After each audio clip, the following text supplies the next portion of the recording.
And we're back with the Vacuous perspective. Thought you lost us there for a second. I'm Val, joined always by Nate. Nate, how's things? I am extremely well, Valamugurez. Hey, you're looking a bit tired. You're going for it already. You just okay. Yeah, okay. Have you not been sleeping well? No, sleeping okay. Yeah, thanks. No, you're saying that I don't look good today. Hey, you look rubbish. So that next time when I look slightly better, you can say, geez, you're looking good today. And I'll be, oh, thank you very much. I need to experience the highs of the highs and the lowest of the lows, so yeah, I'll take it. What I like about it is obviously you look exactly the same and I look exactly the same every week. So it's more of a reflection on how I'm feeling about you. Oh, really? Because you're objectively exactly the same. Yeah, but you've gleaned something. Have you gleaned something? Are you gleaning? Trying to glean. Trying to figure out how my brain works. You know what I'm trying to figure out? I'm trying to figure out how that episode just ended last week. I think I've got a theory that NASA was not okay with us sharing secrets in regards to their plans to mine. I think that's what we were talking about at the time. I can't remember. Mining asteroids or something. Is that right? Sharing secrets of the universe. It's that we shouldn't have been sharing. It's not allowed. Now, technical fuck up, 100%. My bad. But here we are. We're back again. We're not shut down. Well, we've got two options for that episode, as far as I can tell. I think there's 20 minutes where it cuts out, but we have my stream. So True. Sometimes I get caught talking more than I probably should. We could just replace you, like your little position in this studio, with like just a picture of a pineapple or something. Maybe just a cardboard cutout picture of me. Yeah, or like a still photo of just and then I can just continue on and you can just hear one side of the conversation. If you want to hear the Nate edit of last week's episode with just the last 20 minutes of Nate talking to himself, it'd still be some content in there, some moments of no dialogue whatsoever. But I think you'd still get the ideas that we were sort of working on there. I think you'd still get it. We might get some people kind of calling in and emailing in saying, could we just get rid of that Val guy completely? Yeah, and just have the Nate show. The Nate show. Yeah. And you'll still have the talking to nobody angle, right? You'll still have there'll be pockets of silence because presumably another guest is there or something, but they're not really being recorded. And then when there is pockets of silence, I can just put on a little dance. Yeah. Whoa. I don't know how to stop it. Oh, wait. I'm sure it will just. I can't stop dancing. Okay, well, here we go now. This is the new podcast. I had a thought about the podcast recently. Yeah. We've got our 13 subscribers, our loyal listener base, right? Mm-hmm. That's 13 on YouTube, sorry. And then there might be followers on Spotify. Like we could have millions because we don't know how many we have on Spotify. I don't have the data on that. No, I don't have the data on that. But if you're on YouTube or Spotify, thanks for coming along. Here's the thing, right? This is going to be the 13th episode of the show.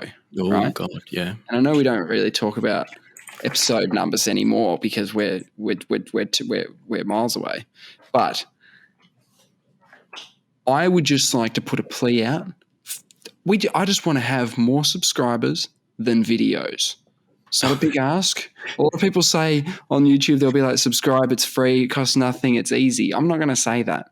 Like the video, it helps the algorithm. I'm not going to say that, right? We should probably be saying that. No, I'm not going to say that. But what I will say is we have an aim. We have a goal. The goal is at the moment more subscribers than videos because it's going to get worse.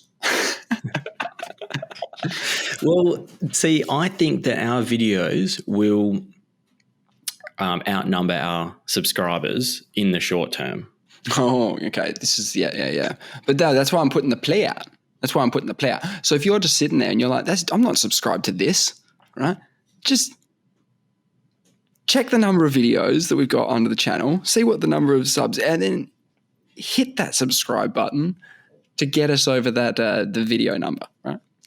If every one of our subscribers just brings 2 more people to the party, and then they each bring 2 more people to the party, Yeah.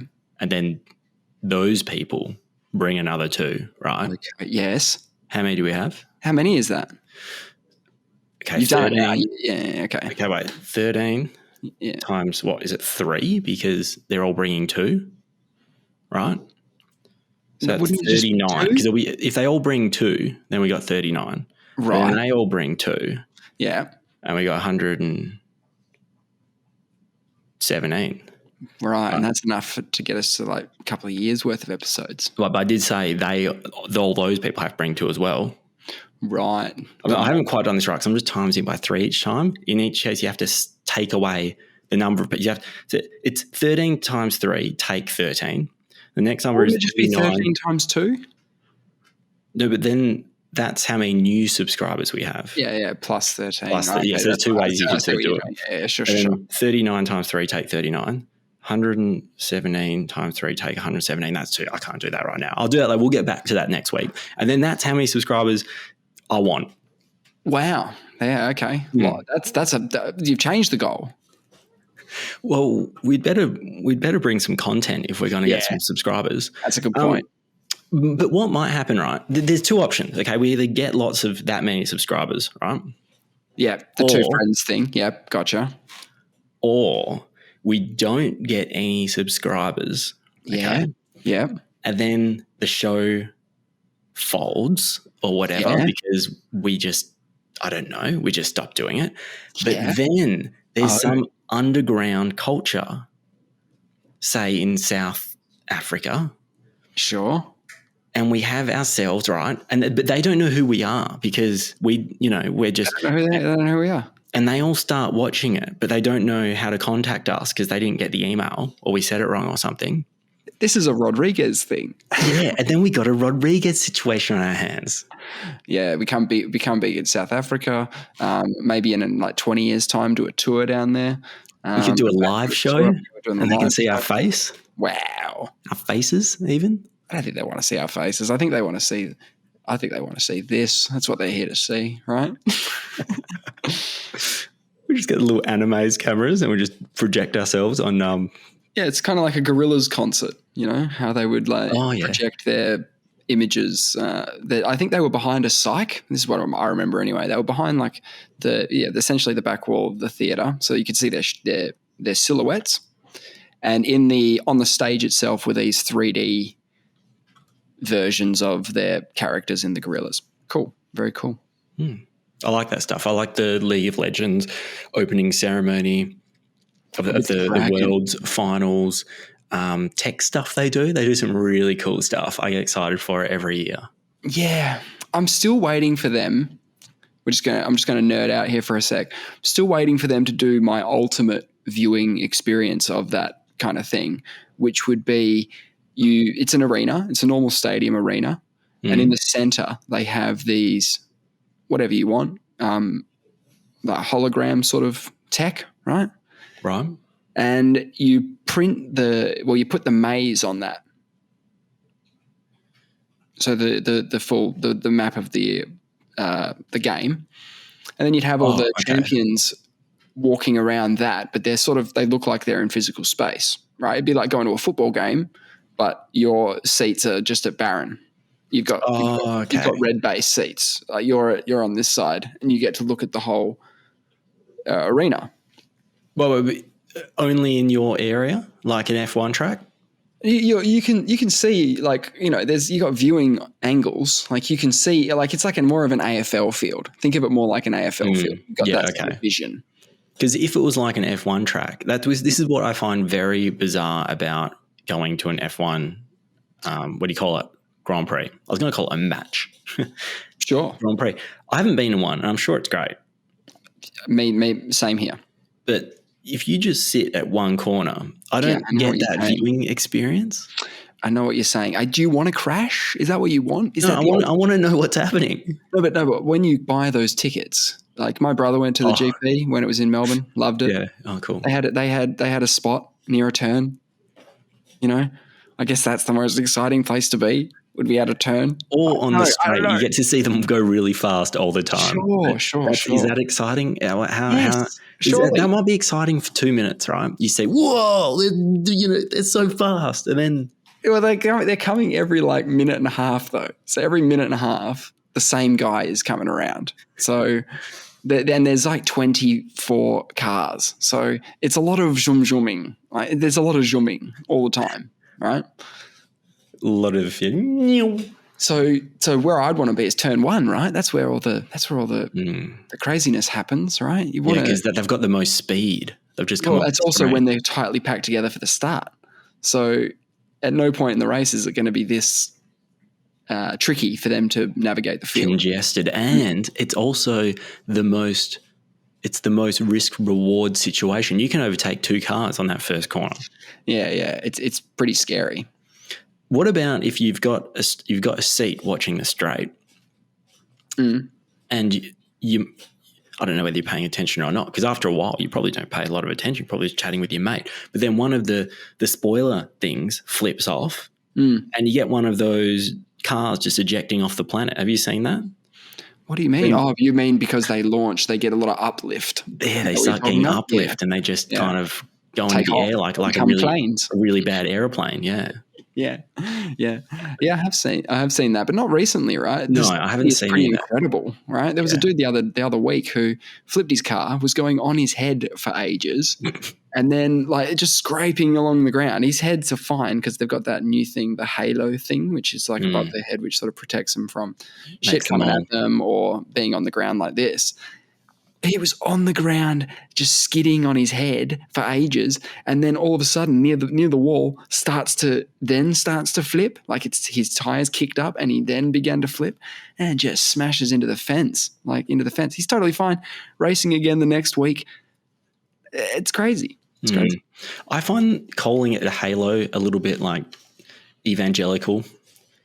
Okay. I find it a little bit. It is a What circle happens if thing above they're your head. What happens if they're atheists or what? Like I'm trying to think of what if there's like a Buddhist or something, and then they have to, what's their equivalent? Like calling it a halo is very Christian. Yeah, Muslims I see what you're saying, but I guess they could have called it a crown, right?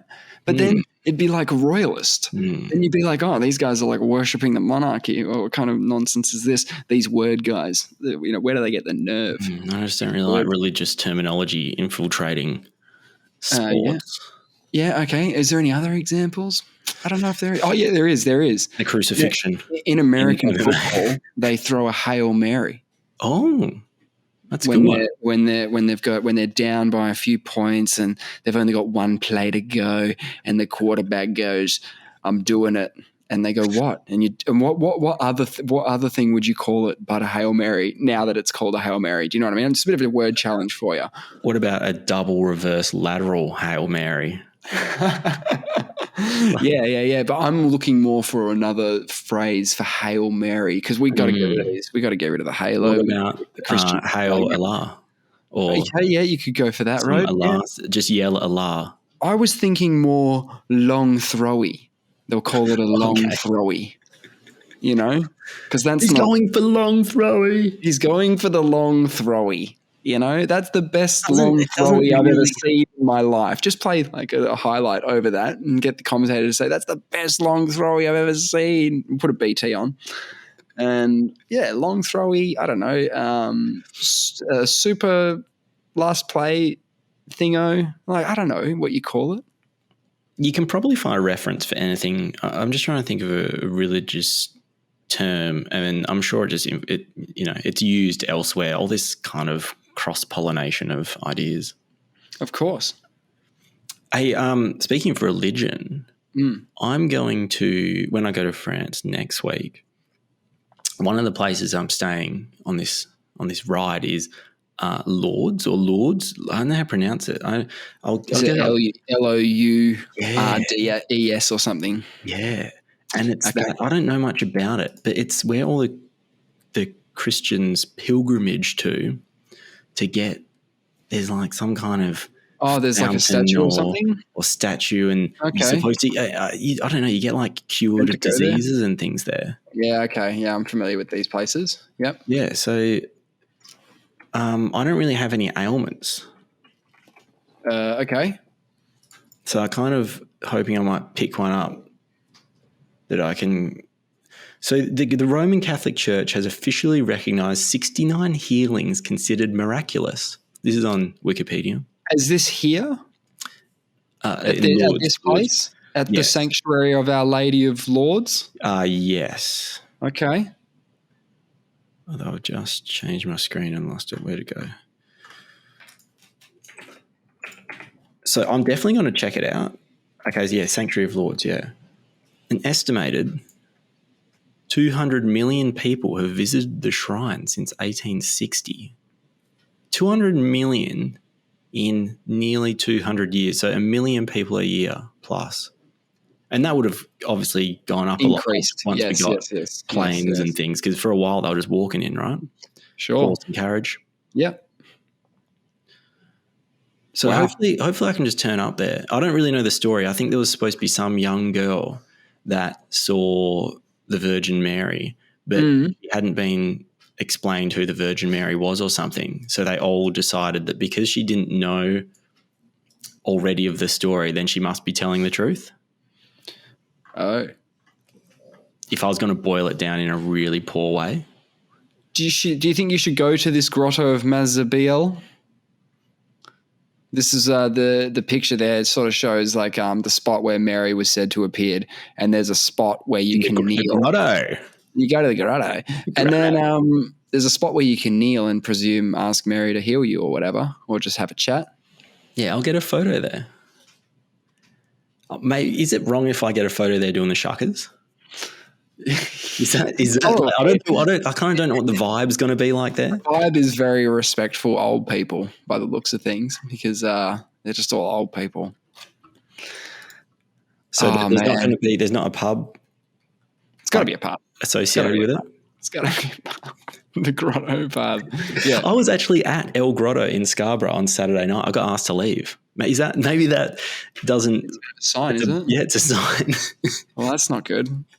You got asked to leave a grotto recently, and now you're potentially going to the most famous grotto on the planet. Yeah. What is a grotto? What is it? So is a grotto a cave? I don't know. I don't know. What is a grotto? Oh, I've got it. It's a natural or artificial cave used by humans in both modern times and antiquity. There you go. So it's a natural or artificial cave. Okay. Cave. Natural or artificial origin. You're going to go check it out. Yeah, I'll check it out. Yeah, you're going to go check it out. You might get lucky. You might go there in an apparition. You might go there on apparition day. I'll go there and do a bit of meditation. Try and really get in the zone. I'm open to it. I'm totally open to an apparition. You are? You'd be cool with that? Yep. I'm ready. Well, I want to know when the most recent one was, because I want to know if it's kind of like, if it's a, is it just never gonna is it just never gonna happen for you, Clark? I bet you that those 69 recognised healings all happened before 1950, before anyone could take a photograph, document it properly. You'd be surprised. There'd be documentaries on this where, she wasn't seen since 1965, but here she is again. You know that national sort of History Channel voice guy? Oh, yeah. They would have someone who claimed to have seen whatever in the last 20 years, It's Well, I'll report back. I've got a lot of things to report back on when I do return, assuming I return. I got an email today from Digital X. They're like some crypto thing that I once signed up to their, I don't know, emails. And they send emails occasionally. And I just scanned it. I saw something near the bottom, like a little headline. Do you know Tiffany & Co? I don't expect you to know who this is or what. This is a jeweler. Yeah, they do like fucking bracelets and stuff. I don't know, but I think it's quite expensive as well. It's quite a like high end ish brand. Okay. They have announced an NFT backed limited edition CryptoPunk pendant. Okay. 50K 50 grand. digital bling. Wow. And where can you, what do you do with it? I couldn't figure it out. Yeah. I could not figure it out. Okay. But it's 50 grand. Yeah, well, I think that's what it said. It said 50K, but you have to pay it in Bitcoin. You know, NFTs, right? They're a bit like there's a game I don't play on the interwebs. It's called Counter-Strike. And they open loot boxes. And this guy has this knife that's worth $1.5 million. Wait, in the game? A knife skin in the game. Did he buy it? No. He probably got it in a box. Oh. In a loot box. But it would be millions to one that you get this box. So either he put in a lot of money or he's been doing it a long time, or I don't know. I actually don't know how it all really works. But when you say it's worth that, is there a market for that knife? Yeah, there is. There is. So I think I saw this video on YouTube. I don't know how I came to this part of the internet, but I was in this part of the internet. And I think he said that he got offered 1.3 million euros and he turned it down, saying, no, not worth. How much money does he have? Well, he must be quite well off if he's willing to not sell a $1.5 million piece of nothing. Digital knife. But who knows? Maybe he's playing the long game. Maybe that knife would be worth 10 million, 20 million. Maybe it's worth fucking zero. Yeah, well, that's the thing, man. So did you ever watch Porn Stars, that porn shop show? Yeah, you loved it? Glad you clarified that. I've watched Porn Stars. I've done that. No, I'll say. So in that, right, the market for antiques and stuff dies with the people who have an affinity for that thing. Oh, of course. So if it's a little toy tricycle from the 1950s, the person who's going to buy that was born in 1945, right? Yeah. And after they're all gone, well, then the price of that, well, the value of that goes down, because some people don't want just old stuff. They want old stuff that sort of meant something to them. Like if I was going to go the most expensive antique that I could, it'd be like a Indiana Jones pinball machine from 1993 or something. And that would be, I used to think about it a lot, and I'd be like, oh, it'd be a great present. You know, when I used to think about it, they were $3.5 grand. I think they're about 25 grand now. You know what I mean? No, but is that just inflation, or is that you think it's getting rarer as it's getting older? You'd be surprised how many of them there are out there of these cabinets. You'd be very surprised by the number. Is that what you call a pinball machine cabinet?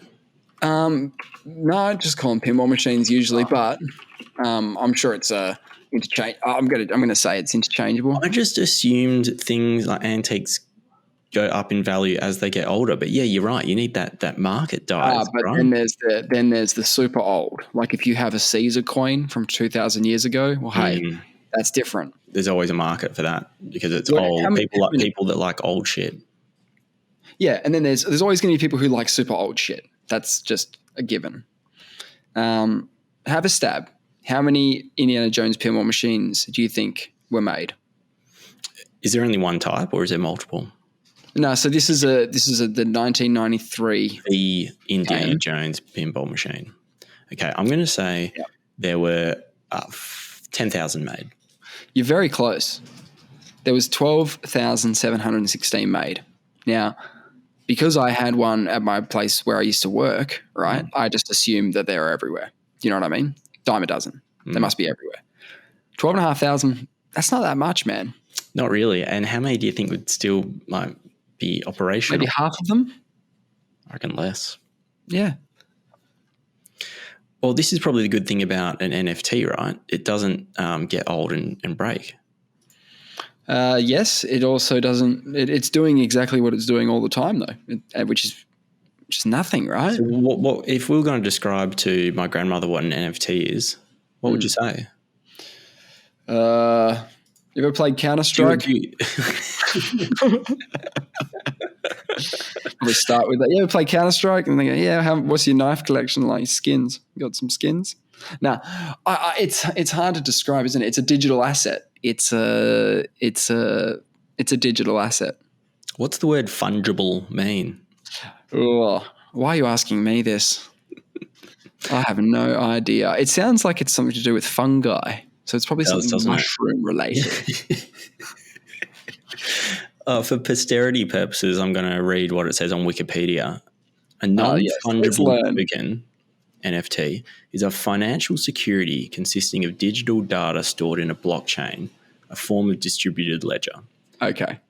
The ownership. So I'm there on that sentence, right? Other than the fact I don't understand the blockchain very well, but the ownership of an NFT is recorded in the blockchain and can be transferred by the owner, allowing NFTs to be sold and traded. NFTs can be created by anyone and require few or no coding skills to create. That's kind of interesting. NFTs typically contain references to digital files such as photos, videos, and audio because NFTs are uniquely identifiable assets. They differ from cryptocurrencies, which are fungible. That word is a hyperlink. I'm going to click that. The market value of an NFT is associated with the digital file it references. Fungibility. In economics, fungibility is the property of a good or a commodity whose individual units are essentially interchangeable and each of those parts is indistinguishable from another part. What? What a word. Man, can you imagine using fungibility in context? How would I do that? In economics, fungibility is the property of a good or... It's the property of a good what? Like, how would I use it in a sentence? Individual units are essentially interchangeable. I'd just fake it. Okay. I'd just fake it. I'd just say, geez, it's pretty fungible out there today, isn't it? And just hope that people just go, oh, he used fungible. That's pretty cool. Okay. Here we go. I've got an example. Fungible tokens are the ones that can be exchanged or replaced. For example, a $100 note can easily be exchanged for $25 bills. It just doesn't make sense. In contrast, non-fungible tokens cannot be exchanged in the same manner. So it's a one-off. Ooh, it's unique. Ooh. For example, gold is fungible since a specified amount of pure gold is equivalent to that same amount of pure. Okay, whether it's in coined ingots. Okay. Et cetera, et cetera. Interesting. Other fungible commodities include sweet crude oil. Oh, that's sweet. You say sweet crude oil? Yeah, sweet. Man, I'm just having a great time on Wikipedia. So I'll click sweet crude oil now. Yeah, but like, are we just getting the regular crude over here and someone else is getting sweet? Yeah, crude? I know. Well, I could be filling my car just with, old-fashioned fungible crude. I want that. So Tiffany & Co are really going out there. They're expanding their... Everyone is. Should we be getting on this? Can we make fungible token? Can we make a fungible Apparently, token? with very little or no coding experience. No coding skills. The UFC has NFTs, right?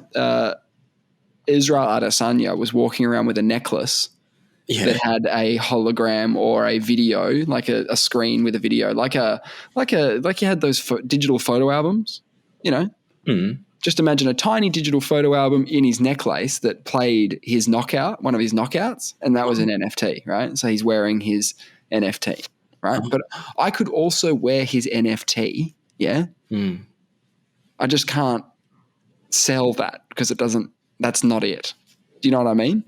It's like wearing a fake Rolex. Yeah, okay, but it's otherwise indistinguishable other than the fact that you can. I just bought a cheap frame from Big W with a digital thing in it, popped his knockout in it, and I wear it around my neck. But presumably you'd be able to wear this digital Tiffany & Co. attire in the metaverse or the VR sort of. I don't know. No, that'll be it, man. You'd be able to equip them. When am I going to the metaverse? When are we going? Can we go together? We're kind of in it already. I don't really feel like I'm in it. Digital representations talking to each other, right? It's the same thing. It's kind of freaking me out a little bit. So you've got a VR, you got a virtual reality. Yeah, I haven't used it in a while. I mean, we could go into the metaverse together. Okay. Can we Maybe we'll make a video in there. Maybe So we'll will I be able to use my hands? yeah, there are these VR rooms that you go to and you customize your character. You can be whoever you want to be, right? You can be Super Mario. You can be other things. You can be anything, right? You pick an avatar, just like we did. So I can be me. You could, wow, I don't know. Maybe. I hope that'd be really good if we could go in like this, but I don't think we can. We could get something like this. Okay. Anyway, so let's go in. I'm Barney the dinosaur, and you're Snake from Metal Gear Solid, right? Oh, I wouldn't pick Snake. Okay, who are you going to pick? I want to be a Red Bull car.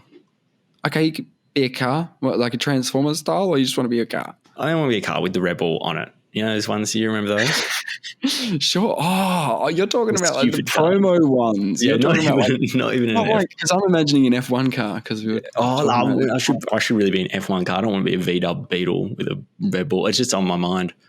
So you go into these rooms and you see people are just talking to each other. It's just like a really weird sort of party. So if you have to go close to hear them. So like sound works the same. Spatially, yep. You'd be able to hear what someone's saying across the room, but it would be quieter, right? If they yell at me, then I'll hear them. Like if they yell, no, probably not. It'd be the same. It'd be like a lower level yell, but still, like they'll be yelling. So that's a thing. But you see people who are just hanging out, right? And I went on this a few times, like mainly to just see what the hell it was all about, right? Expecting the worst of the online community, expecting the very worst. You know? Oh yeah, you got to expect the worst in that situation. If you give 30 people a microphone and put them anywhere, it's chaos, right? It's bad. There was this guy just sitting down, and he had a cat lady who was a cat in his lap, like head in his lap, and he was just like virtually touching her hair, right? Just giving her a nice pat on the head, right? Okay. And she was just talking about, I don't remember what she was talking about, but that's just happening like everywhere. Why would you pat someone on the head though? Because they can't feel it. No, they are feeling it. You know, I overheard a conversation where people were saying that they'd known each other or that they met on here. They would have said years ago. It could be, you know, as long as the game's been out, which might be 5 years, 6 years, you've known this virtual person, right? And whilst that's like pretty normal in other gaming spaces, in the virtual reality, it's just, you can imagine it. Yeah, maybe we should check it out. I'm not going to. Maybe it's a reason to get the old headset. I'm not going to be one of those Red Bull cars. I just realised that I think I have what I would describe as a non-fungible token. Oh, really? It's definitely not. It doesn't really. I'll buy it off you. I don't think you want to buy it. Okay. I've mentioned this to you before. My big toenail fell off. Oh. Yeah, I'm holding it at the moment. It's fun to touch. It fell off from running. Yeah, it's fucking gross. It's dry. It's not like it's so weird. It's so weird. You don't want this. I know this is a unique. This is like a one-off. This is a one-off thing. Like I think it's quite kind of special. Wow. I was joking. Isn't it painful? I was joking. No, it doesn't hurt at all. That's the thing. I think when the idea of it is so brutal, when it actually happens, it's not painful. It happens over 4 months or so. I think when the toenail dies, it just starts growing a toenail underneath, and that slowly displaces the one on top, and then eventually it just like one day it just kind of like falls off. It just sort of snaps off all of a sudden. Not snaps. That sounds like it hurts. Like what will happen is you'll be putting your tracky pants on, right? And you know how your tracky pant has the elastic bit at the bottom of your legs? Yeah. So you're pulling that on. You're not thinking twice because you're not thinking, and then your nail just nearly flips off.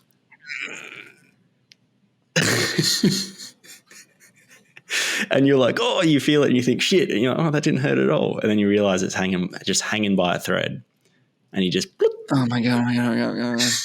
It's like my worst nightmare. But runners, in general, will talk about this moment as blasé as you are. People who are into running, they'll be like, Yeah, "Yeah, I've lost. This is about the fourth big toe I've lost. Big toenail I've lost. yeah, not a fan." Hey, I remember one time I got bitten by a dog on my thumb, and it Oh. didn't and it was like I had two nails for a while. You know what I mean? I had another one. It's kind of Underneath, right? scary. Yeah. Or not? It was kind of scary for a while there. Thought I was going to have weird thumbs. I was talking about the Red Bull car. Yeah. So they got you like Formula One? Yeah. Look, I like I'm a big fan of the storyline, right?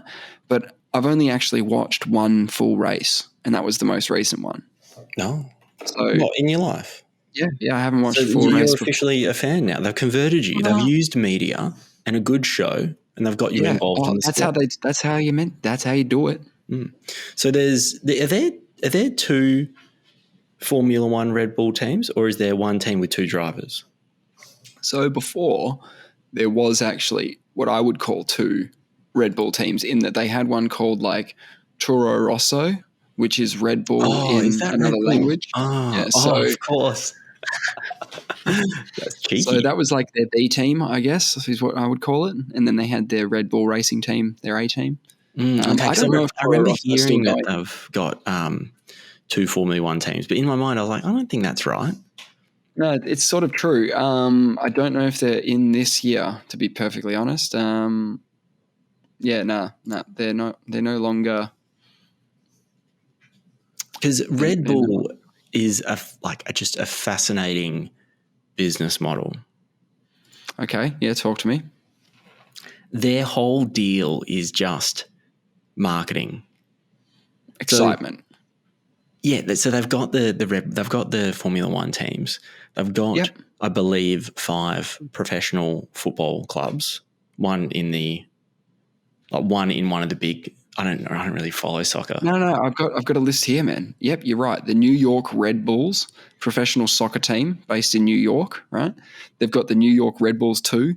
They've got a Austrian team called the Red Bull Salzburg. They've got another Austrian team. They've got a German team. They're just buying football teams at the moment. They've got an ice hockey team, right?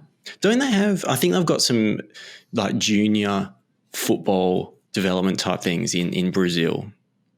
Wow. Okay. They got millions of athletes and things like that. But essentially, what they did is all they do is sponsor, sporting teams, events like the Red Bull Air Race. Yep. They're all about marketing. So the space one as well, right? Where they put a guy into orbit. Bomb. Yeah. Send him up. What's his name? Bomb Gardner. I can never say his surname. Yeah. I just type in Felix Red Bull space jump. So they've outsourced their whole production and logistics, and they focus entirely on the brand. Yep. Someone else makes the drinks. They make them for 13 cents a can, Australian. And they used to sell them for $5. Do you remember when Red Bulls were $5 a pop? What? No way. Yeah, man. Definitely. No, not like a little can. Yeah, surely not. Can. Red Bull was so expensive. They've come down with all the competition with Mother and V and all that stuff. They've come back, man. They used to be $5 a pop. Wow, that is expensive. They could sell them for whatever they wanted. So when this European bloke, I think he was Austrian actually. I think that's why they got so many Austrian football teams. Yes, they're Austrian. Right. When he first, I guess, launched this in Austria, I'm pretty sure it launched in Austria as well, so it's all the ducks are aligning. It was banned in Germany, and so they really profited on being an outlaw brand. Oh, yes, like the UFC would have profited from being viewed as blood sport. Oh, that's what we need to do. We need to I don't know, be anti-Semitic or something. Oh yeah. We Just need to to, kind of. Well, we yeah, talked about that's COVID. it's not a very good way to do it, is it? Well, I was talking about the COVID lab leak theory, right? Yes. And I've got a bit of a bone to pick with Spotify because we got flagged, right? We did. Saying if you want some COVID information, click this link. Yep. I misspoke and I was talking about COVID-9. Oh, right. You're not even talking about COVID-19. So we've been falsely accused of talking about COVID-19 lab leak theories when I specifically said COVID-9. I don't think you said anything with certainty either. I think the way that you would have approached the whole thing would have been like, look, this is just what I think. Never And said anything with certainty in my life. what I meant by that is that we didn't say, the classic, check it out. There it is. The evidence is there, confirmed. Like, we were just, you were just asking a question because you felt like you needed to hold someone to account or something. Somebody somewhere needed to pay. Yeah, so in 87, they sold 1 million cans in their first year, which isn't a huge number of cans. But last year, actually, 2019, I believe it was, they sold more than 1 can for every person on the planet. Okay. That's a lot. That is a lot of revenue to sponsor, to buy football teams, to send people from outer space, to sponsor air races. So they've got their fingers in everything. They've got Red Bull TV, Red Bull Music Academy, Red Bull Records, which is a record company, right? They're going ahead. They got Red Bull Music Academy. Yeah, they've got the Red Bull Music Academy is a world traveling series of music workshops founded by Red Bull. Oh, I could just see this guy with an oboe and like 5 Red Bulls deep and just like fucking just bashing it out. And they're getting into the world of esports, which is a smart move because that is a very smart move. Who the hell drinks Red Bull? Nerds. Nerds, yeah. They love it. Get me fucking Red Bull. Yeah. Do you like Dr. Pepper? I actually do like Dr. Pepper. Yeah. Yeah, so do I. Is this the controversial thing we can say, which divides the world and these guys are fucking Dr. Pepper guys. Yuck. I like Dr. Pepper as well. Although I was looking at the back of a Dr. Pepper not too long ago. It's a bit it's a bit like a cherry Coke. The amount of there's all these different acids in it. Of course there is. 3 types of acid. It just started freaking me out. I'm like, what am I drinking? That's the tasty acid. That's the nice, tasty Dr. Pepper acid. Phosphoric acid. Yeah. Okay. No, you got a good point there, but Dr. Pepper. If someone said Dr. Pepper every day takes 3 years off your life if you have a Dr. Pepper every day. I'm not having a Dr. Pepper every day. You know? You're having Dr. Pepper on a Monday, a cherry Coke on a Tuesday, a Red Bull on a Wednesday. You're mixing it up, right? They're not going to get you on any technicalities. Spread it all out amongst all the drinks. Yes. Yeah, so apparently when they sent Felix down from virtually outer space, cost them 50 mil. Yep. But the estimated return. How do they get a return on this? Investment for the notoriety and getting the Red Bull. I don't know. So they obviously pay some marketing agency to say what their position would be in terms of brand exposure and things like that. But they estimate to be 6 billion. Sorry, did you say billion? Billion. And they put 50 million in. 50 million. So what's that? That's 300. Wait. 300. I can't do what's 6,000 divided by 50. Okay, the one I always do in my head is Dana White. It's 3. Fuck. Sorry. You go. Dana White said they bought the UFC for like $1 million or something, or $2 million. It was like losing money. It was getting smashed. People weren't like, it was outlawish. It was it wasn't mainstream. Yeah. They sold it for like 5 billion. Mm. And when you do 1 million into 5 billion, that's 1 million times 1,000 times 5. That's a lot. That's a good return. Holy shit. They bought it for $1 million. That seems like. But how much? Yeah, but they were sinking money into it, you know, the first 2 years and stuff. They were just sinking money. They were probably shitting themselves. You know. Yeah. So apparently that little beverage generates 97% of their income, and so they're trying to diversify into other things. So I don't know if it's that sustainable just to do all this on an energy drink. I don't know. Sure, but like their esports team would be a cost to them, right? Now, They're not at the moment. What, you think one day an esports team could be a business? I don't know. Yeah, yeah. I mean, all of these things, sporting teams are businesses, right? Right now, they might not be, I don't know, generating a profit, but I mean, they do. They can. Yep, if they're successful. Maybe they'll generate a little caffeine NFT that will. Maybe they'll get into the space race, man. Oh, they should actually. They definitely should. Who's in the space race? Musk. Who else? Bezos. Bezos is in the space race. I don't know. Is there? Is he though? Is he though? Yeah, he is. What's he doing? The Blue Origin stuff. Yeah, that's like just space. You know, but it's still doing rockets and stuff. He's doing satellites. He's doing people. Yeah, and I guess Branson as well. Yeah, but for the same reason, it's like the tourism side of it, not the industrial side of it, the economic. I thought that just might be that's how you get a leg up into the industry. You start sending some wealthy benefactors up there, and they pay huge amounts to go. It costs you a fraction of that, and then you start leveraging. Yeah. That into like more space travel. But speaking of a sinkhole, right? It's like sending people to Mars. Like, yeah, if you can eventually mine that asteroid, you've hit one that gives every man, woman, and child $13,000 or whatever. Is that one? Yeah. The multi-trillion-dollar asteroid. Once you get to that point, you're in the money. But that's like striking oil. Like, it's going to take a long time to actually get to that payoff. True. A bit like the UFC sinking millions in early days. Eventually, it's going to be that $5 billion asteroid.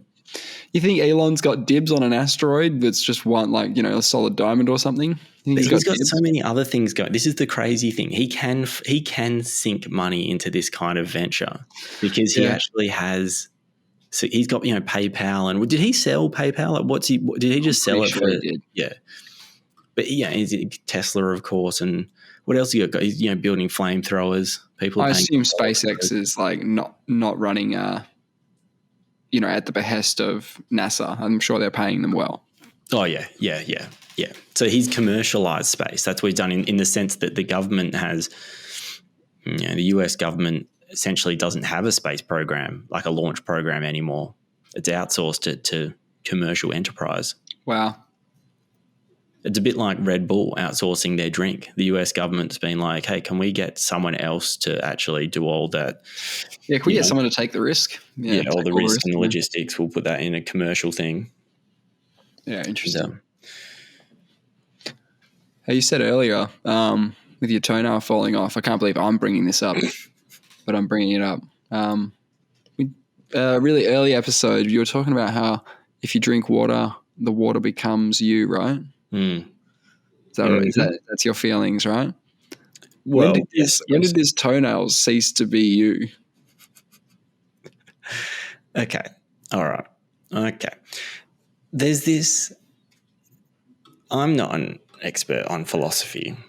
I'm not an expert on many things other than toenails. But if you have a wooden ship. Yes. And this is some old philosophical idea that I'm not going to explain well, but let's just, indulge me, if you will. Yeah. And you replace out every plank and board on that ship and mast and sail over a long period of time. Yep. So it can even be floating, right? Because I think you can change out a plank if it's just one plank. Some water comes in, but you replace, and then you take that plank and you start creating another boat. So every piece of that boat you individually remove and build into a new boat. Which is the original boat? It's the bunch of wood that you've now got, the stack of wood, right? Well, no, that you've made. Well, it's not just a stack of wood because you've made that into a boat. You eventually have two boats. Oh, right. But you have the one that was the original one.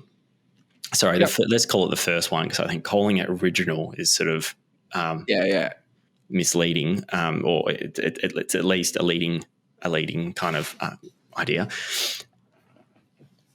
Yeah. At what point is the first boat no longer the boat? Let's call it the HMAS Val and Nate. I get you.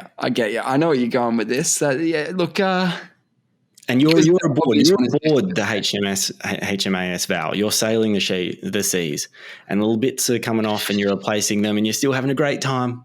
You're having a great time sailing around. You're doing the spice trade, and there's this other boat being built into secret. Then you sail past the other day, and you're like, "Oh, geez, that boat looks familiar," and you're like, "Hey, that's my boat."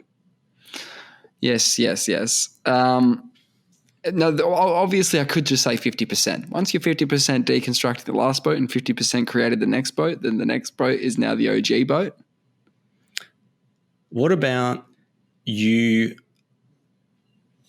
are the entire, like in the sense that if we're going to take it more personal now and we're talking about water and our body is the boat now. Oh my God.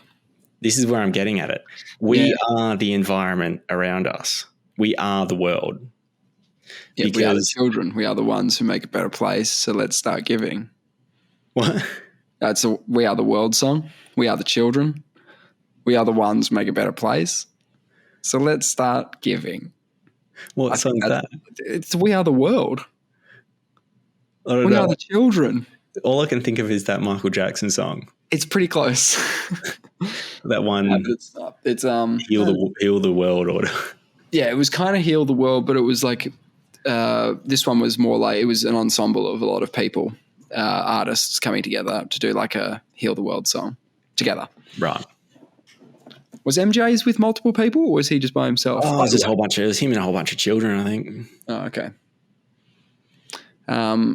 What about we take this out of the boat realm, right? Now, if I said to you, where are you, right? Where are you? Are you in your head?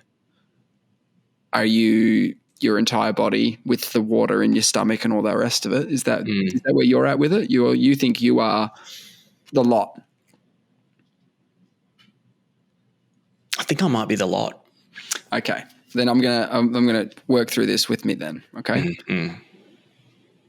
The government comes out and says, look, it's just a safety thing. Everyone needs to get on board with the new stuff we're doing, right? We're doing away with legs and we're all getting the same robot legs. It's just way better. It's safer. Everyone's going to have a much better time on the robot legs. Promise, right? Okay. So we're taking your legs off, popping on the robot legs. Mm-hmm. You're still you. Yep. Okay. Yep. Do the same thing with the arms, the dong, the whole torso. Got a robo dong.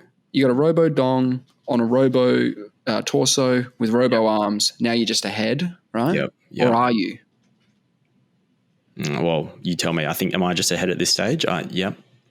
Well, I'm wondering what your opinion is, because you think according to your boat logic, yes, the robot, the ends of the appendages of the toes of the robot leg are now you as well.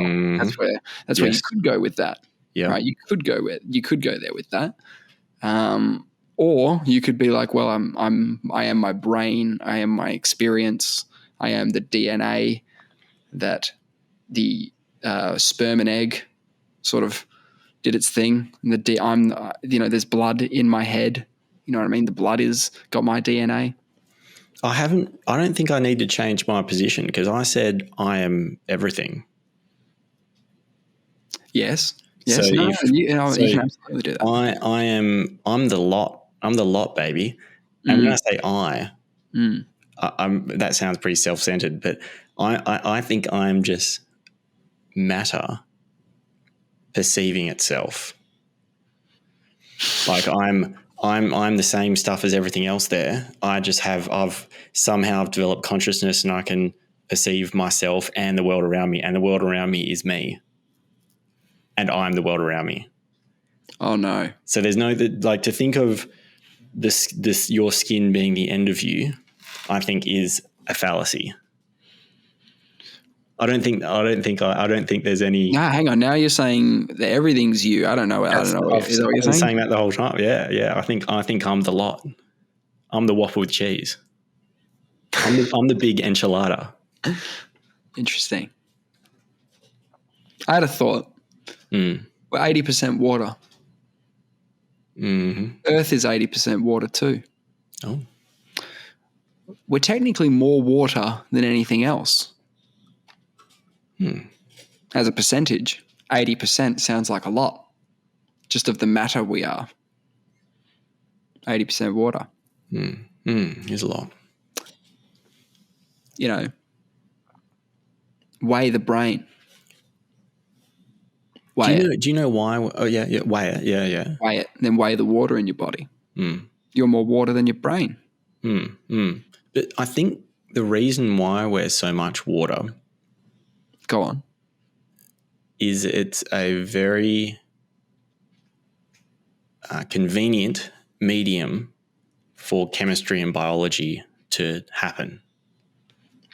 you don't think there's a link between the planet being 80% water and us being 80% water? I think that's probably just a coincidence. That water is good. That water is important because biology, like there's a lot of biology and chemistry happening on Earth. And all I'm saying is if there was a planet with 80% iron, 20% something else, maybe they have iron-based life forms. Yeah. You know, where they're big iron boys. You know what I'm saying? Yeah. Well, life finds a way. Yep. Jeff Goldblum. Is that Independence Day?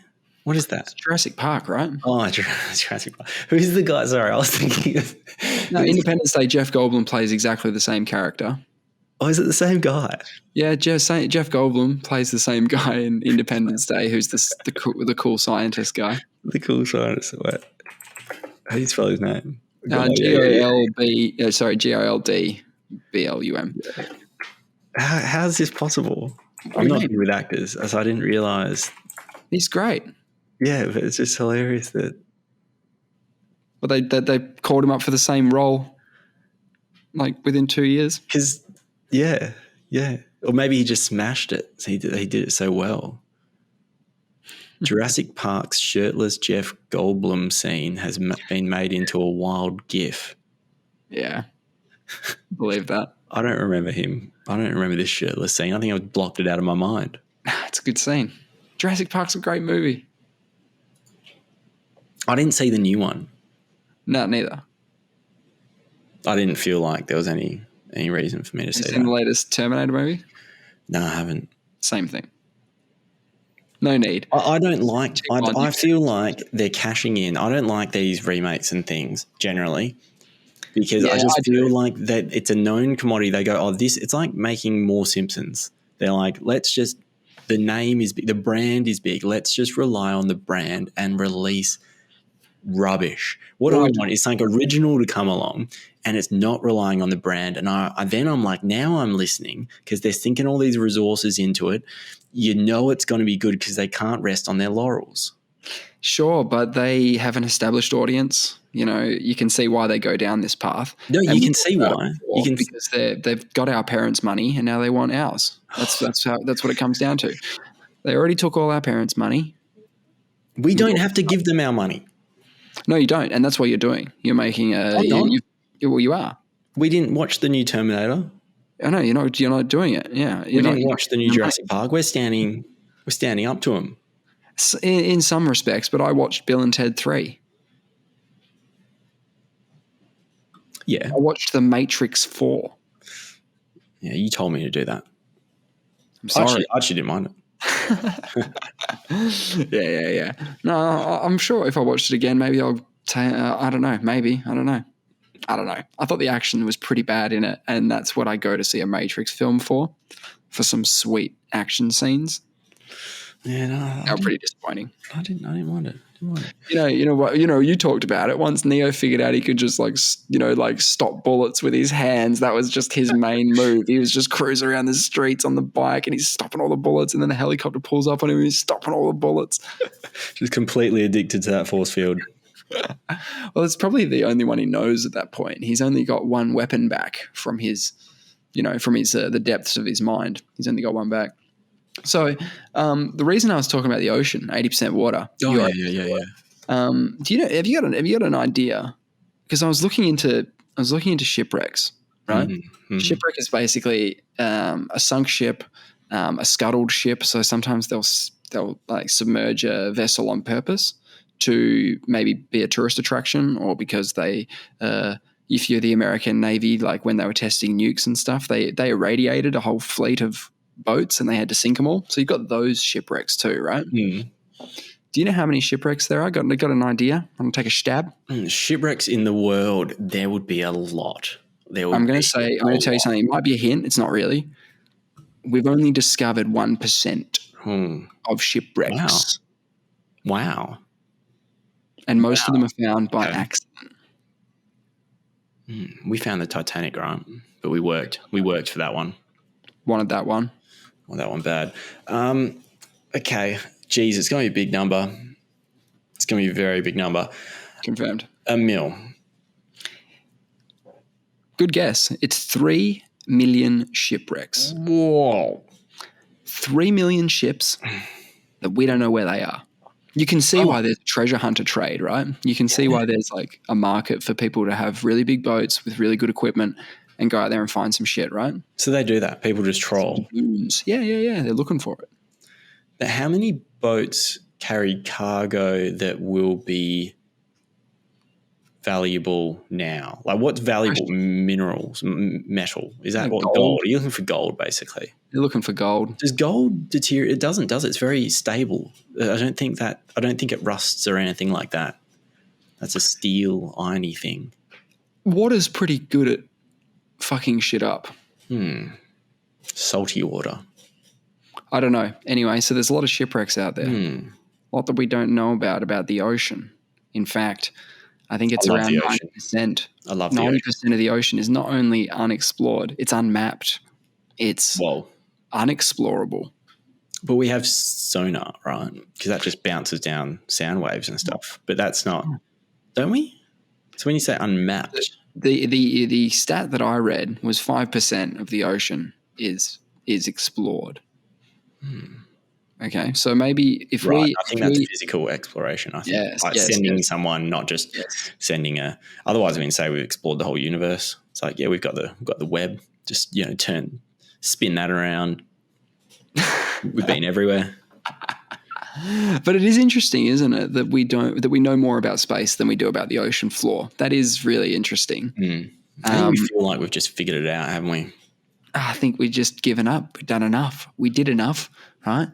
We've recorded the depths. Okay, off to space then, I guess. Well, do you know what? To take it another way, we don't understand consciousness at all. Yeah. So we haven't explored. We haven't explored what's going on in this noggin. It's true. Right. But I don't know how we do it. Actually, I did see a. Isn't that the ultimate turning the James Webb around thing? Yeah. You're like, forget about the ocean depths and the universe. Turn this fucking bad boy around. We're going inward. I like it. I got an email this morning, actually, because I'm signed up to heaps of emails and stuff at work. So I just scan for headlines that interest me. But this one was Biden administration plans for legal psychedelic therapies within 2 years. Yeah, so they're talking about mushrooms, I guess. Yeah, psilocybin and MDMA are anticipated to be FDA approved within 2 years. That's pretty amazing. Yeah. The studies surrounding mushrooms and depression are pretty the science is pretty clear on it, I guess. It's getting pretty clear. It's clear that there's therapeutic value. That's the thing, right? Yes. So this is what the most upsetting thing, I think. As a starting point, I think we're now acknowledging these couple of ideas. So your classic psychedelics like LSD, mescaline, psilocybin, they're not addictive. They don't activate your reward mechanisms, being like dopamine and things like that, like opioids and things like that do. They have no toxicity, but they've been on Schedule 1 and Schedule 1 drugs are those that are listed as being highly addictive and have no medicinal value. Yeah, so once we get the medicinal value sort of tag, that'll sort of starts to break down all that, I guess. Exactly, and that they've got plenty. That's what's all, I guess, coming out now, and they're not addictive. So yeah, you're right. Once I think we know they're not addictive because we literally have people in Australia that actually help you get off addiction. These ones. Sure. Well, there's the other example, which is ayahuasca being used as a way to treat heroin addicts, any addiction really, but they take them to the jungle. They'll give them this, it's sort of like peyote, I guess, and, you get it administered by a shaman, and then because you're meant to approach this as a sort of sacrament thing, and it's sort of, you're meant to ask a question, right, of this ayahuasca god or whatever. You could go there saying, hey, look, I'm a heroin addict and I hate it, right? Or whatever. Either way, I think it's just sort of like what electroshock therapy sort of was meant to be, which was like a reset for the brain, give it a reset. Yeah. And essentially when it boots back up, you've got, the addiction is gone or whatever. It's quite amazing. But they say that it creates a lot of the psilocybin I was reading creates a lot of neuroplasticity in your brain. So like you're saying, I think it allows you to rewire your brain more efficiently and effectively. Oh, so if you've got these trained habits and thoughts, it's hard to get out of those because it's like water running through a valley. It starts to carve that stream. And that's where the water goes. That's where your thoughts go. And then interesting. The psilocybin comes in. It enables the water to pass over it sort of fills in that valley a little bit and enables the water to go elsewhere. And now you open up to new ideas, new thoughts. You can break habits. Just so we're giving a balanced thing, that could obviously be used not productively, correct? Definitely. So a rewiring of the brain. If you're like a lot of people who, if they talk about psychedelics, they'll talk about like, don't be in a bad mood and then do that. Like never go in with bad intentions or never go into that sort of experience without, being okay, basically. Yep. Because it's not going to help if you're not okay. Yep. It's an amplifier. It's going to make it really bad, whatever it is. So, yeah, you got to be careful. I agree with you 100%. But that is why they say set and setting is so important when you're doing these psychedelic drugs, because if you're going to go out there and smash them, you're going to buy them off the back of a ute, smash them at some party where you don't know really everyone there, and that is a recipe for disaster. But like I've seen disasters like in real life. I'd say the most disasters I would have seen would have been like people at the end of a boozy night, like a very big night. So I'll give you an example. Say you're walking down Murray Street on a Saturday night and it's 2:00 in the morning or 1:00 in the morning, but you're sober. You're at the kebab shop. But you're sober, right? You'd see some people in states of great sadness, in ecstasy. You'd see a whole range of human emotions. Do you know what I'm saying? Yes. But what I'm saying is I don't think they're doing drugs in the right set and setting. I don't think going out and smashing beers in all different states is a responsible way of I think you need to be responsible in the way you have these. So you come in, you have medicated doses. You have the right stuff. You're not mixing drinks like a hooligan. You're not smashing shots at the bar. You go in there, you talk to a professional, you get comfortable, you get in the right frame of mind, you know someone's walking you through this process. You have like a guide or someone you trust. You might have a family member, your brother there. You have someone talk through what to expect. They start you on a lower dose. You have that mental confidence coming in that you're doing this responsibly. You can relax and do what it needs to do, right? Treat it like a sacrament, like medicine. You're doing it for the right reasons. You're not going in asking for a bunch of shots, some beers, and let's get crazy. Let's get crazy. That's like so many people drink too. You want to forget about your week of work, or you're out of the house, away from the kids. I had a theory on it a while back because I think that sometimes when I used to drink, because I don't really drink too much anymore, but when I used to drink, I could get to this certain point in the night where I get really introspective, start thinking about my own shit, and analyzing it and whatnot, getting into that sort of mode where the mirror comes up in front of you and you go, oh, right? You have these sort of mini revelations sometimes when you're really pissed. And the same is true for other drugs, right? You could have these mirror in your face moments, and for the most part, they're like rewarding and important, in my opinion. Like I think they're actually like a good thing. Self-reflection. Yeah, a bit of self-reflection, self-awareness. I don't know, whatever you want to call it. But I think the difference is that you have to drink a lot to get to this point, or at least I did. I had to be really end of the night kind of mode. And that's when I could have these moments. And, did you like those? Did you I liked them back then. Yeah, they weren't fun. They weren't fun. No. And I think part of the drinking to excess thing, maybe I wake up in the morning, completely forget about it. You know what I mean? I don't remember. I don't remember what that was all about. So I don't have the lesson. I haven't even learnt the lesson. You've forgotten it. You just had it's gone. A negative feeling. But I just had a bad trip. Probably carried that with you. Yeah, bad trip. Well, this is the problem. The drugs have been demonized by people misusing them. Absolutely. For some reason, no one gives a shit about alcohol. People misuse that all the time and everyone thinks it's hilarious, myself included. Yeah. Whereas it gets off scot-free. And then these other drugs, people just associate with, it's gone wrong. But when I say these other drugs, I'm not talking about heroin. Heroin's terrible for you. Terrible. It's so addictive. It's destructive.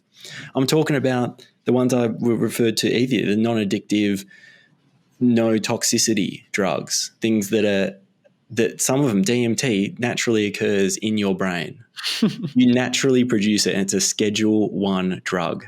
How can something that naturally occurs inside your own brain be deemed to be highly addictive and of no medicinal value? You know what I deem it? What?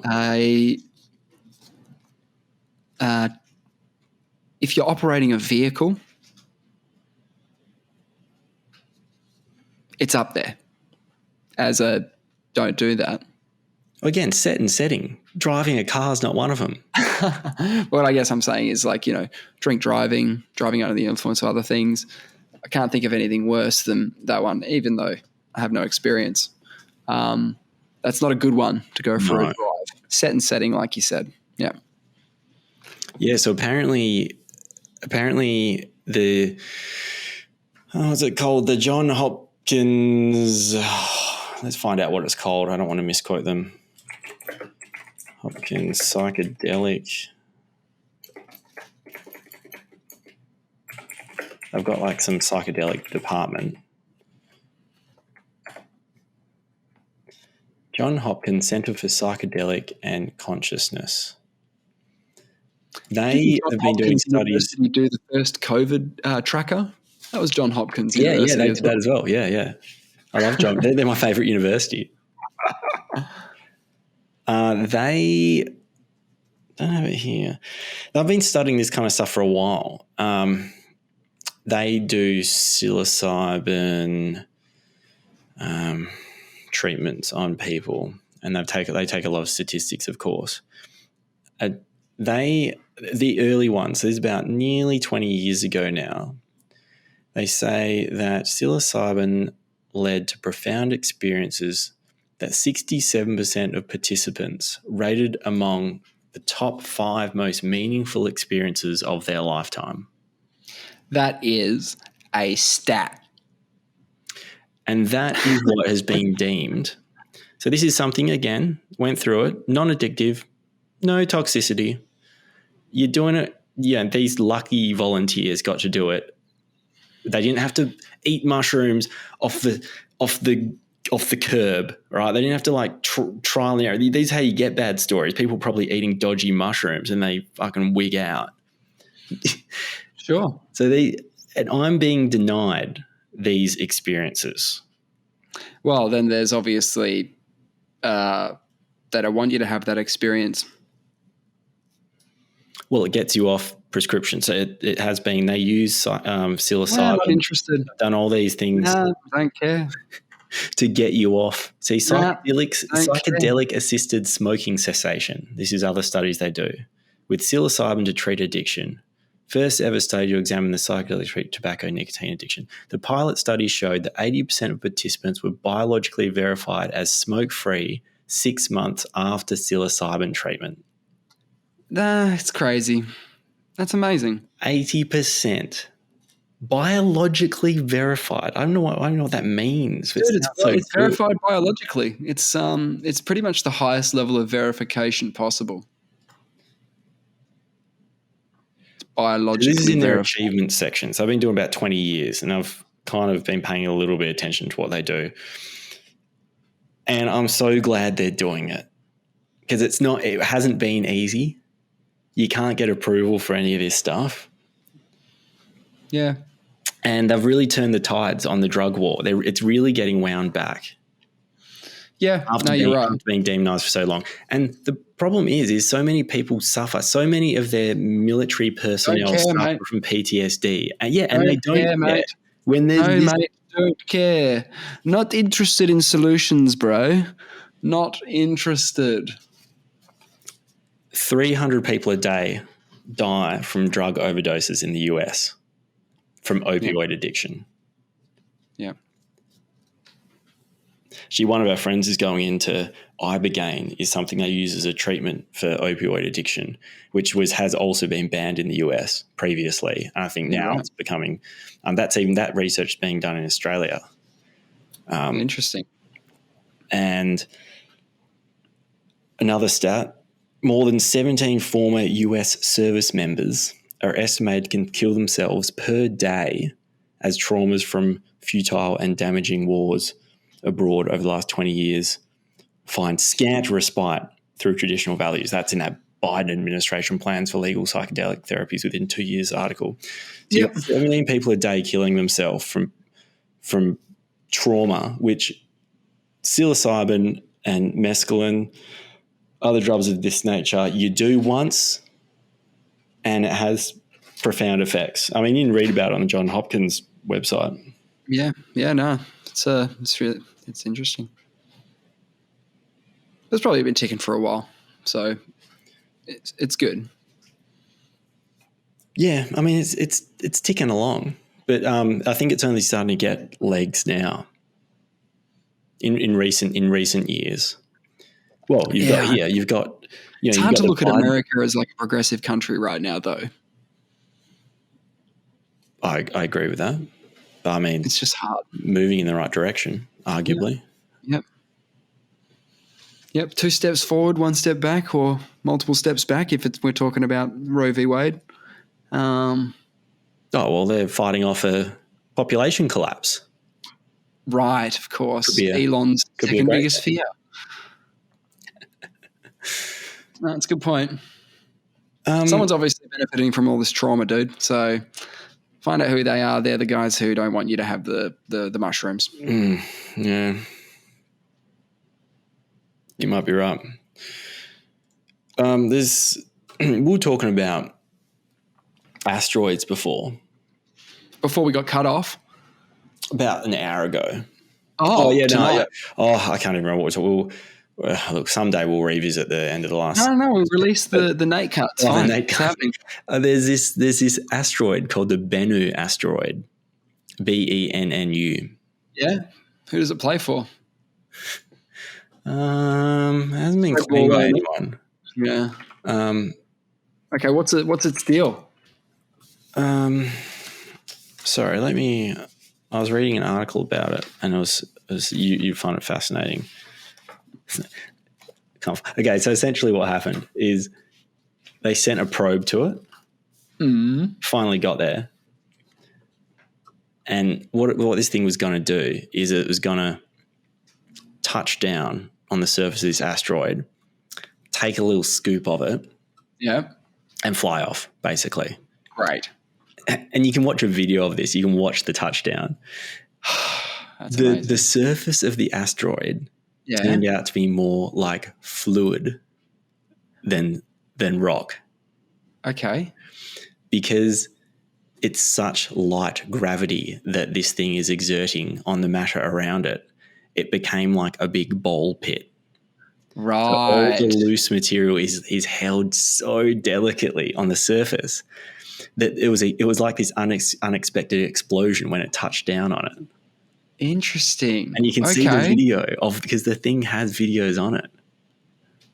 They were blown away. They were like, what the hell? And it changes the game for asteroid redirection tests that they're doing now. Like, US has two of them because they're like, man, we're not even dealing with a rock. We get to rock somewhere on the inside. But the outside, so they lied to us. Packed together. Yeah. But some of the shots just look like any lunar surface, right? It looks like a lunar surface, right? Yeah, it looks like the moon or something. It does. But you're telling me that there's a lot of space in between there, and that it would all just. When this thing landed, it was supposed to take a tiny little scoop. It left an 8-meter gaping hole. It was supposed to take a 30. It was expected to leave a 30-centimeter. Scoop. Wow. So it wasn't just the gaping hole, was also the rockets, because it touches down, it reaches into the surface and is supposed to slowly just pull away, but the force from the rockets, even though it was quite gentle, blew a 8-meter hole in it. So it's just that the surface was very porous and had just heaps of space between all the. Oh my God! Wow. Where's the so? Do they know how much it weighs then? They must have an idea. I think, they must be able to estimate it somehow, but no, not in this article. Anyway, they said it's got a 1 in 2,700 chance of colliding with us between the years 2175 and 2199. So if anyone's listening, and it's getting toward 2175, you might just want to, because there's a little fluid bowl coming your way. Yep. Heads up for Bennu. And I can see the diagram of its approach and its potential. I like the way that it loops out quite wide and then it comes in for its approach. Yeah, so we're going to have a close approach on 2060 as well. A what? 2060, the close approach of 2060. Oh, is that? Oh, I didn't even know. So apparently it's 1,600 feet wide. Do you know what's hilarious? Okay, so that thing that's full of fluid and whatnot, it says 1,600 feet wide, which is what? What's that divided by 3? Yeah, my math is bad. 5,500. Yeah, 500.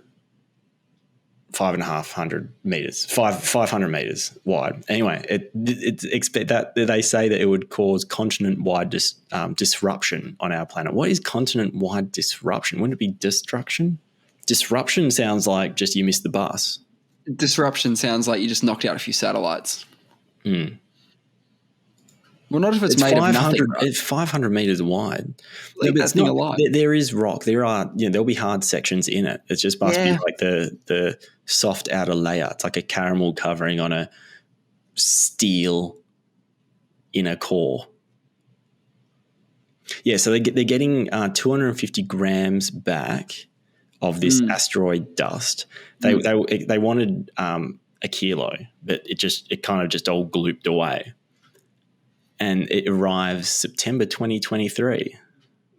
Comes back 2023. Yeah, I'll look forward to that. I'll look forward to that. Should we be scheduling these things in? Yeah, September 2023. The rock from Bennu's back, and I noticed that they've named it after an Egyptian god. Oh, is that right?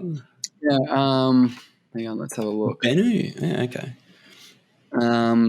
It is named after the Bennu, which is the ancient Egyptian mythological bird associated with the sun, creation, and rebirth. Oh, bro, you're onto something, because this is called the Osiris Rex mission. Yeah, okay. Okay, and after it drops off this cargo at Earth, the next year, so 2024, it's heading to Apophis, A-P-O-P-H. Oh, Apophis. Apophis? Apophis is another ancient Egyptian thing. Oh, it's another high-risk asteroid. Interesting they're giving them all these Egyptian names. That's cool. Yeah. And so it's visiting that in 2029. So put that in the schedule. Put that in the diary. Someone, okay. Whoever's managing the diary. But I have to know what who Apophis was. Was he a god or something as well? Because he's a god in Stargate. He's the first big bad guy that they had in Stargate was Apophis. And then because in the movie, it was Ra. Ra was the bad guy in Stargate the movie, but in Stargate the TV series, because they kill Ra, they needed a new bad guy. So Apophis was the first real bad guy of Stargate SG-1, and the Gould, if you remember your Stargate history, they had this cool thing where their eyes would light up, and they would talk in a different voice, like a demon, sort of deep voice. But Apophis was an ancient Egyptian deity who embodied chaos, and thus was the opponent of light. The opponent and truth. Oh, the opponent of light and truth. That is scathing, isn't it? Mm. He appears in art as a giant serpent. So, good. The opponent of light and truth. If I called someone that in public, could I get done for libel? Libel. What's the other one? What do you call it? What the fuck's it called? Defamation. I was thinking discrimination. Defamation. A bit different. Can you defame someone if you say something that's just like, you say you're the opponent of light and truth? People just be like, yeah, he's just like, how can, that's not that. Yeah, it'd be akin to like devil worship today. But it's actually interesting because light and truth, the opponent of light and truth is a snake in ancient Egypt, or it's someone depicted as a giant snake. In the Bible, the opponent of light and truth was also a snake in the Garden of Eden. But the Aboriginals loved a good snake. And when you talk about mescaline and peyote, they associate that with a positive snake, female snake god of some kind. Like that's one of the deities that you commonly see. It makes sense. Does it? It does. No, because it's all right, not to get too deep on it, but the snake in the Bible wasn't a bad guy. He didn't come up and bite Adam and Eve, right? He came up and said, eat the apple. It's really good, and you'll know good from bad, and like you'll know evil from good and all that sort of stuff. You will be like gods, if you eat the apple. And they said, no, we don't eat the apple. That God said, don't eat the apple. He said, we'd die. And the snake said, no, you're not going to die. You're just going to know the truth. And he doesn't want you to know the truth. So the opponent of truth and light in this scenario is actually God denying Adam the apple. I think it's the US government denying us psilocybin. Look, they are God in this respect. Have you I doubt you. There's a book called Doors of Perception. Oh, yeah. If it's a book and it's not Jumanji, I probably haven't read it. It's by Aldous Huxley. That Oh, guy yeah. who did Brave Okay. New World that your Yeah. brother got me onto, actually. I know that's prescribed in school English things. I never read it anyway, Yep. and it was so good. He just told me. Brave New World, yeah, for sure. He loves it. So it's that author. So, that's Brave New World's very dystopian. He's a pretty trippy dude. Anyway, but he's also a very intelligent man. Yes. And he's written a couple of books, but he did the Doors of Perception details a psychedelic trip he had on mescaline in 1953. So mescaline is one of those non-toxic, non-addictive, classic psychedelics that I mentioned before that is banned. So that's the principal psychedelic agent of peyote. So it's been made and consumed by Native Americans for millennia. Huge part of their culture, but Schedule 1. In summary, like the book is essentially, he's just describing his experience. Yes. Because he's so poetic and he's so good at writing, he can actually communicate. Yes. He was saying that his ability to think straight wasn't reduced. He just had really intense visual impressions. And because everything was so fascinating, he didn't feel like he had to take any action. He was just looking at paintings. He looked at a chair. He couldn't get over the look of this chair, like the way the light was hitting it. Of course. The way it was creating a shadow. Yes. It was really interesting, and that's why it's called the Doors of Perception. And he's saying that this psychedelic experience was opening a new way of looking at things, at least in his mind. Yes. And he makes like a couple of, I don't know, it's a really short book. It's like 50 pages. But he comes to the conclusion that he reasons healthier doors, are needed other than alcohol and tobacco. That's where he started landing with this. Yeah. And these were still taboo. Again? 53. 1953. This is early days, pre-LSD. Yeah, there you go. Listen to Huxley. Don't listen to me. And he basically says that people who have these experiences will be transformed for the better. Yeah. Well, then there's obviously someone benefiting from us not being better. It seems weird, doesn't it? It does. He reckons that, like we've alluded to before, that he sort of reasons that at least it's possible that many religious origins have a psychedelic origin. Yeah, and we've talked about that in the past. It makes a lot of sense because they've had the religious experience, and it would change you. Absolutely. And how easily that could be forgotten as well over time. Yeah. Now we just do the lessons now. We just teach the lessons. Yeah. Like if you wanted to study ancient Egypt, you wouldn't actually go to Egypt, would you? You'd be in a classroom. They'd teach you the book. Here's the book. We learn about the book. And if you're lucky, maybe you go there.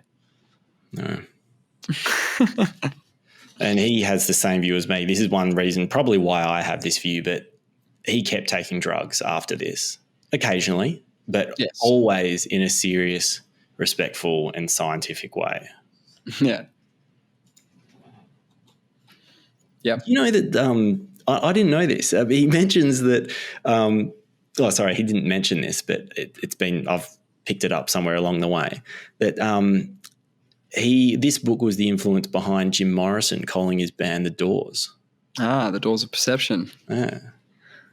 Oh, yeah. A little bit of trivia for you there. There's a bit of trivia. Yeah. Hey, good job.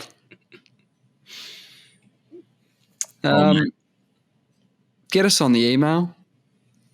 vacuousperspective@mail.com. Has Natalia got in contact? No emails from Natalia. Nothing from her accountant? Nothing from the accountant either, but we haven't really done our side of it. We haven't really played ball yet. We haven't really told them that we're interested and whatnot. But hey. But imagine the interest that's being generated on this. Interest rates going up. True. Now let's leave it in the Milanese bank for a little while longer. No. Hit the subscribe button. If you check the video count and it's under the sub count, yeah. Start a new account. Yes. And subscribe on that one. Yes. Start an account for your mum. Subscribe that one, or get her to subscribe. Even better.